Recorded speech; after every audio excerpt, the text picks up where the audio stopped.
शुरू से ही जब मौका मुझे मिले मैं ये गुहार लगाते आए हैं कि जो बेसिक इंफ्रास्ट्रक्चर है, जो निचले स्तर की जो चीजें की जरूरत होती है,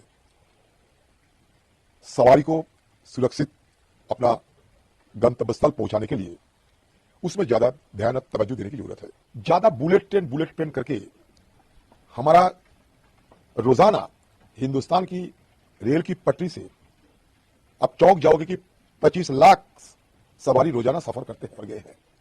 सिग्नल की बात, सिग्नल इन मानो, ये ट्रैकिंग मानो, बड़ी बड़ी बात कही जाती है कि हम एंटी कोलिशन डिवाइस लगाते हैं, कवच लगाते हैं, कवच में सब कुछ को रोक देगा। तो कहां कवच है भाई? एक के बाद एक 3 ट्रेन एक साथ हादसे में जुट गए, तो कवच कहां है? ये आज की इलेक्ट्रॉनिक्स। नमस्कार, जनसंवाद में आपका स्वागत है दोस्तों। उड़ीसा जिस तरीके से दुर्घटना हुई, पूरे देश भर में गुस्से का माहौल भी है, गम का माहौल के साथ साथ गुस्से का भी माहौल है। मोदी सरकार का रक्षा कॉल फेल होने के बाद अब एक चौंकाने वाला खुलासा हो गया है। इस पूरे घटनाक्रम पे जो चौंकाने वाला खुलासा हुआ है वो तो हम आपको बताएंगे ही, लेकिन इस बीच बड़ी खबर निकल के आई है, कांग्रेस पार्टी भी हमलावर हुई है। कांग्रेस पार्टी ने इसे पूरी तरीके से भ्रष्टाचार बताया। न केवल भ्रष्टाचार बल्कि उन्होंने चौंकाने वाला खुलासा करते हुए कहा है कि जब हम संसद में इस मुद्दे को उठा रहे थे तो मोदी सरकार ने कर दिया था माइक ऑफ। आखिर क्या कुछ खुलासा किया है कांग्रेस पार्टी के लोकसभा में विपक्ष के नेता और कांग्रेस पार्टी के लीडर ऑफ अपोजिशन, उन्होंने क्या कुछ चौंकाने वाले खुलासे किए हैं हम आपको बताएंगे। और इतना ही नहीं, सबसे बड़ी खबर निकल के आई है जहां ममता बनर्जी ने भी पूर्व रेल मंत्री रही हैं, उन्होंने भी चौंकाने वाला खुलासा किया है। तो सब कुछ खबरें एक एक करके आपको विस्तार से बताएंगे, लेकिन उससे पहले एक छोटा सा निवेदन, अगर आपने चैनल को सब्सक्राइब नहीं किया तो पल पल की अपडेट के लिए चैनल को सब्सक्राइब करना ना भूलें। दोस्तों, दरअसल जो प्रथम दृष्टया जांच में एक बड़ा खुलासा हुआ बालासोर ट्रेन हादसे को लेकर, इसमें बिग ब्रेकिंग, सिग्नल फेल होने की सूचना गलत थी। सिग्नल फेल होने से हुआ है ये बड़ा हादसा। जांच रिपोर्ट में हादसे की असली वजह का चला पता। कोरोमंडल ट्रेन को मेन लाइन पर जाने का था सिग्नल। कोरोमंडल ट्रेन को ट्रैक लूप लाइन की तरफ मोड़ा गया। कोरोमंडल ट्रेन लूप लाइन पर खड़ी मालगाड़ी से टकराई। लूप लाइन पर खड़ी मालगाड़ी से टकराने के बाद ये हुआ हादसा। जांच रिपोर्ट में खुलासा हुआ है कि शुरुआती जांच में सिग्नल फेल होने का खुलासा हुआ, क्योंकि पहले ये कहा गया था कि जो है वो पहले ये कहा गया है कि पूरी की पूरी लाइन मेन लाइन पर जाने का सिग्नल था, फिर अचानक जो है वो सिग्नल लूप लाइन की तरफ मोड़ दिया गया, यानी फिर लूप लाइन की तरफ मोड़ दिया गया और लूप लाइन पे ही जो है वो ट्रेन खड़ी थी, मालगाड़ी जो है वो लूप लाइन पे खड़ी थी, जिस वजह से ये ट्रेन टकराई है। यानी लूप लाइन वो लाइन जहाँ पे गाड़ियाँ जो है वो जाकर स्टैंड हो जाती हैं, और इसी स्टैंड में हम कह सकते हैं कि खड़ी थी मालगाड़ी। मालगाड़ी में जो है वो ये ट्रेन टकराई। ट्रेन के टकराने के बाद, टकराई इसलिए क्योंकि सिग्नल पहले जो है वो मेन लाइन की सिग्नल थी, फिर बाद में सिग्नल ख़राब होने की वजह से ये सिग्नल ऑटोमेटिक चेंज हो गया और ये लूप लाइन की तरफ चला गया, जिस वजह से ये ट्रेन जो है वो लूप लाइन में चली गई। लूप लाइन में पहले से ही खड़ी इस ट्रेन में जो है वो जा भिड़ी, जिसको देखते ही देखते सैकड़ों लोगों की मौत हो गई। और फिर उसके 10 मिनट बाद, 5 मिनट बाद, 10 मिनट बाद ही एक तीसरी ट्रेन भी आ गई, जो कि पहले से ही दुर्घटनाग्रस्त ट्रेन से टकराई और तीसरी ट्रेन भी क्षतिग्रस्त हो गई, जिससे सैकड़ों लोगों की मौत हुई और अब तक 400 से ज़्यादा लोगों के मारे जाने की खबर है। ये बड़ी खबर निकल के आई है इस पूरे मामले में जो हम आपको बता रहे हैं। लेकिन अब इन सब के बीच कांग्रेस पार्टी के लीडर ऑफ अपोजिशन लोकसभा में अधीर रंजन चौधरी ने बड़ा खुलासा कर दिया है। अधीर रंजन चौधरी और कांग्रेस ने इसे भ्रष्टाचार से जोड़ते हुए कहा है कि फिलहाल इस पूरे मामले में हम संसद में कई बार आवाज़ उठा चुके हैं, लेकिन उसके बावजूद भी मोदी सरकार ने इस पूरे मामले में कोई कार्रवाई नहीं की है। दरअसल आपको बता दें, अधीर रंजन चौधरी ने कहा है कि जिस तरीके की घटना हुई है ये पूरी तरीके से फेल्योर ऑफ सरकार है। सरकार इसमें भ्रष्टाचार की बू नज़र आती है। हम लोग पहले से ही इस मुद्दे को उठाते रहे हैं कि भाई जो कुछ ये हो रहा है ये किसी भी कीमत पे ठीक नहीं है। उन्होंने स्पष्ट इससे पहले भी बताया था कि जो कुछ हो रहा है, और खास करके लाइनों को लेकर, सिग्नल्स को लेकर के, और जो हादसे हुए इसको लेकर पहले ही जो है वो कांग्रेस ने आगाह किया था। तो सुनिए क्या कुछ कहना है कांग्रेस पार्टी के। जीने के लिए अपने जिंदगी से पंजा लड़ रहे हैं, जान से पंजा लड़ रहे हैं, हॉस्पिटलों में दर्ज हो चुके हैं, पता नहीं मृतकों की जो तादाद ये और कितने इसमें इजाफा होगी, क्योंकि जितने समय निकलते जाते हैं मृतकों की संख्या की उतना बढ़ोतरी होते हैं। ये दर्दनाक हादसा हम सबको दिल रुला दिया। मैं तो सिर्फ ये कहना चाहते हैं, जो शुरू से ही जब मौका मुझे मिले मैं ये गुहार लगाते आए हैं कि जो बेसिक इंफ्रास्ट्रक्चर है, जो निचले स्तर की जो चीजें की जरूरत होते हैं, सवारी को सुरक्षित अपना गंतव्य स्थल पहुंचाने के लिए उसमें ज्यादा ध्यान और तवज्जो देने की जरूरत है। ज्यादा बुलेट ट्रेन करके हमारा रोजाना हिंदुस्तान की रेल की पटरी से अब चौंक जाओगे कि 25 लाख सवारी रोजाना सफर करते हैं। तो एक बुलेट ट्रेन की चलते सारे धन वहां निवेश किए जाते हैं, कहीं वंदे भारत की बात किए जाते हैं, लेकिन रोजाना 25 लाख मतलब आप अगर मानो तो एक साल में सारा दुनिया में जितने आबादी है उससे ज्यादा हम रेलवे में सफर तय करते हैं। तो उसमें अगर ध्यान सही ढंग से नहीं दिया जाना, यह सबसे बड़ा गलती है जिसके फल हम भुगत रहे हैं, नतीजा भुगत रहे हैं। और इसलिए भुगत रहे हैं कि ये रेलवे की तरफ से यात्री सुरक्षा को लेकर ध्यान में थोड़ा कमजोर पड़ गए हैं।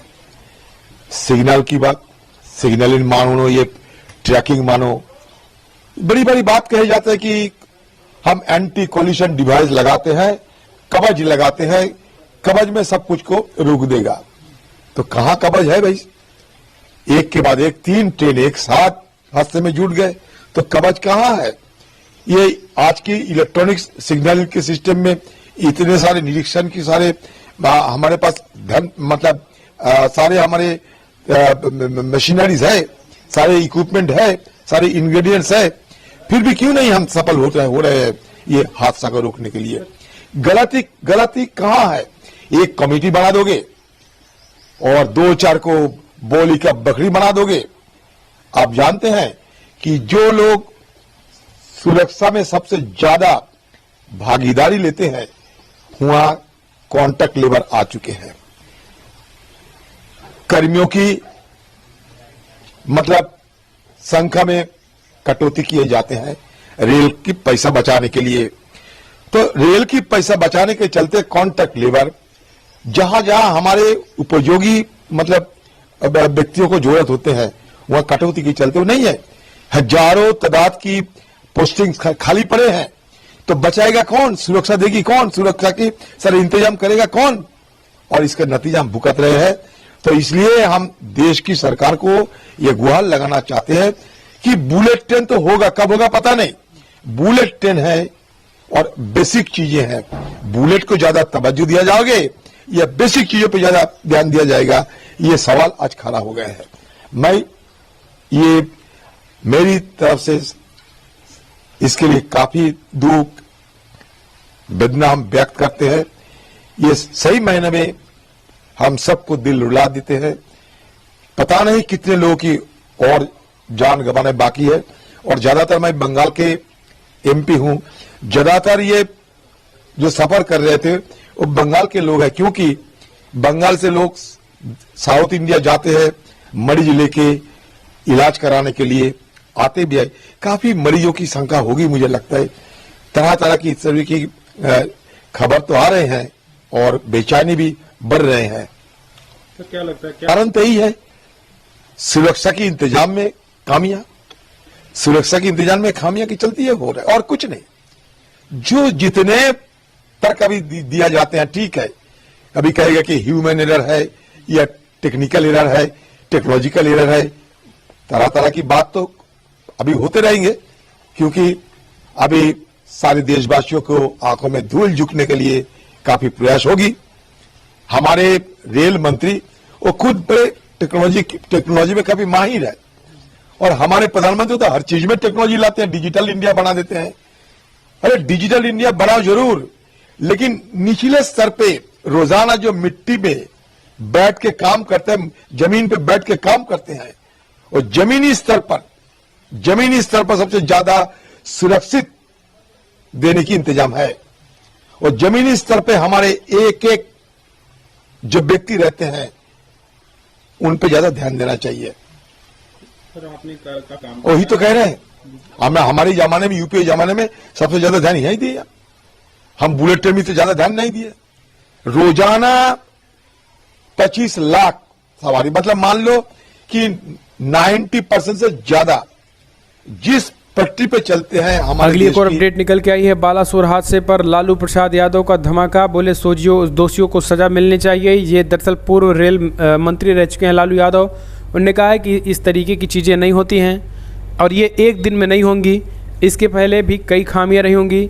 सरकार और रेल मंत्रालय तक रिपोर्ट आई होगी, लेकिन इसके बावजूद भी उसे दुरुस्त ना कराए जाने से ही ये खबर है। सीधे तौर पर उन्होंने दोषियों के खिलाफ सख्त कार्रवाई करने की बात कही। उन्होंने कहा है कि ऐसे दोषियों को सख्त सजा दी जानी चाहिए। सुनिए क्या कुछ कहना है लालू प्रसाद यादव। कोरोमंडल ट्रेन बहुत खास ट्रेन है, चेन्नई के लिए, चेन्नई जाती है मद्रास, उस पर हम भी यात्रा किए हुए हैं।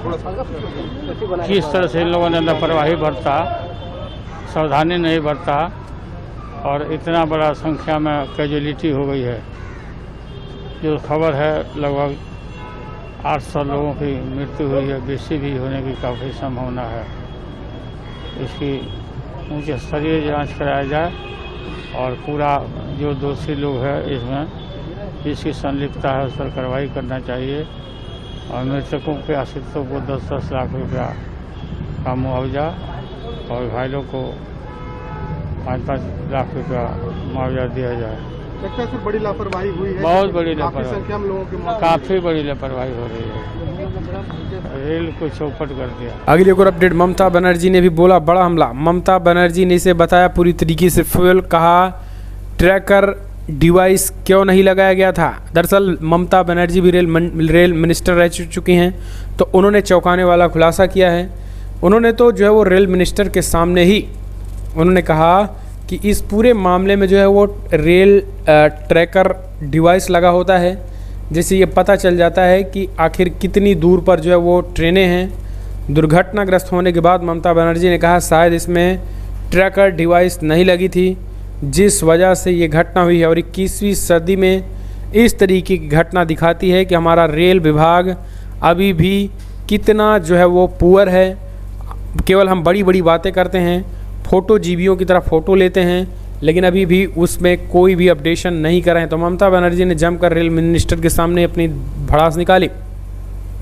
सुनिए क्या कुछ कहा। रेलवे का एक सिस्टम है, कोई इंसिडेंट होने से वो लोग 15 लाख रुपया करके देता है, एक 10 मिनट 15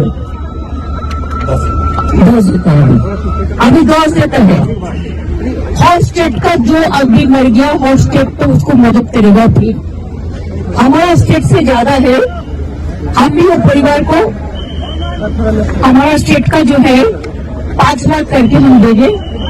और मैंने रेलवे के साथ, गवर्नमेंट के साथ, उड़ीसा गवर्नमेंट के साथ कोऑपरेशन करके रेलवे के साथ हम पूरा काम करेंगे जब तक काम खत्म नहीं होगा। हमने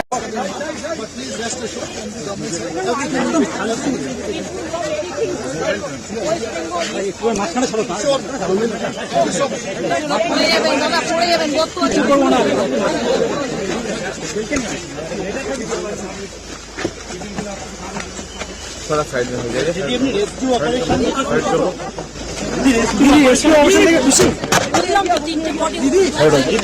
ऑपरेशन ठीक ठाक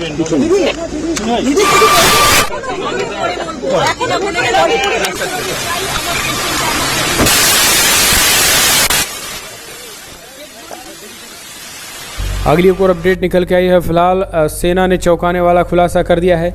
17 कोचेज जो है वो पूरी तरीके से डिरेल्ड हो गए हैं, डैमेज्ड हो गए हैं। 17 कोचेज और जो मौत का आंकड़ा सरकार ने छुपा रही थी उस पर भी उन्होंने चौंकाने वाला खुलासा किया और कहा है कि अब तक 300 करीब लोगों की मौत होगी और अभी कईयों को जो है बचाया जाना है। जो जीवित पर्सन हैं उनको निकाला जा रहा है। सभी बोगियां चेक कर ली गई हैं। के साथ साथ उन्होंने कई खुलासे किए हैं। सुनिए क्या कुछ कहना है इस सेना के अधिकारी। क्योंकि आपने भी जैसा वीडियो देखा होगा कि बोगियां तो तीनों पट्टी पे, अगर फोटो भी देखेंगे 2 में तो डेफिनेटली क्लियर है कि डिरेल किया गया तो देखा गया है उसमें। Sir, what challenges NDRF has to face when they reach the spot, sir? इस केस में चूंकि ये रेलवे स्टेशन में हुआ था इंसिडेंट, तो एक्सेसिबिलिटी की उतनी प्रॉब्लम नहीं होती। कई बार होता है कोई इंसिडेंट होता है और रिमोट एरिया में हुआ तो एक्सेसिबिलिटी की भी दिक्कत होती है। तो जैसे इन्फॉर्मेशन मिली थी, पहली टीम पास में ही थी, 30 किलोमीटर की लोकेशन पे थी, तो जल्दी पहुंच गई थी। लोकल एडमिनिस्ट्रेशन भी काफी जल्दी आया है वहां पर, उनके भी resources, Orissa state disaster response force की भी टीम बहुत जल्दी पहुंच गई थी। और फिर बाद में बाकी टीम जो बाहर से आई है, ऑब्वियसली ट्रैवलिंग टाइम जो लगा है उतनी थी। लेकिन जो मेन दिक्कत होती है इस तरह की में, चूंकि हैवी कंटेनर्स है, मेटेलिक बॉडीज है, तो इनको कट करके निकालने में जो मेहनत और स्ट्रेटेजी बड़ी इंपॉर्टेंट है, क्योंकि सबसे पहले लाइव विक्टिम को निकालना इंपॉर्टेंट होता है, फिर सेकेंडरी डेड बॉडीज को आइडेंटिफाई करके निकालने की रिस्पॉन्सिबिलिटी रहती है। सर, कितनी टीमें स्टैंड बाई पे हैं, कितनी टीमें वहाँ पे हैं? तो जैसा कि मैंने बताया 9 टीम ऑलरेडी है वहाँ पर और वो काम कर रही है स्पॉट पर। इस ऑपरेशन ट्रेन इंसिडेंट का सीक्वेंस क्या रहा है? क्योंकि आपकी टीम सर ऑन स्पॉट है, कहा जा रहा है कि पहले कोरोमंडल टकराई या पहले वो टकराई, क्या सीक्वेंस? इस पे देखिए मैं नहीं कमेंट कर सकता हूँ। फाइनली ये सीरियस इंसिडेंट है। रेलवे अथॉरिटीज ने, गवर्नमेंट ने इंक्वायरी का ऑर्डर किया है, तो वो कॉम्पिटेंट होंगे शेयर करने के लिए। सर, परसेंटेज की अगर बात की जाए तो कितना वर्क परसेंटेज में अगर आप बताना चाहें कंप्लीटेड है और किस टाइप का सर्च ऑपरेशन चल रहा है? मैनुअली है, कैनाइन है, क्या क्या है उस टाइम? हमारे पास कैनाइन टीम रहती है, कैनाइन टीम्स ऑलरेडी है वहाँ पर। जो कैनाइन टीम ट्रेंड होती है, कोई लिविंग पर्सन अगर ट्रैप्ड है उसको सर्च करने के लिए वो ट्रेंड होते हैं, तो वो तो यूज कर ही रहे हैं हम। और परसेंटेज वाइज मोस्टली जो लिविंग पर्सन्स का हमने तो सर्च कंप्लीट कर लिया। कुछ जगह जहाँ डाउट है अभी उसका वेट कर रहे हैं, उसके बाद हम फाइनल कॉल ले सकते हैं। Sir, is this one of the deadliest train accidents where NDRF is operating right now? This century for India, as far as I know, yes, it is one of the serious accident. Sir, इस operation के दौरान क्या क्या दिक्कतें आई और कब तक ये ऑपरेशन खत्म हो जाएगा एनडीआरएफ की तरफ से? देखिए, ऑपरेशन एग्जैक्ट टाइम मुझे कहना बहुत मुश्किल होगा, क्योंकि टीम ऑलरेडी काम कर रही है। एक हर कोच को हम क्लियर करते जाएंगे, लोकल अथॉरिटीज भी है उनके साथ मिलकर क्लोज करते जाएंगे, उसके बाद ही बोल पाएंगे।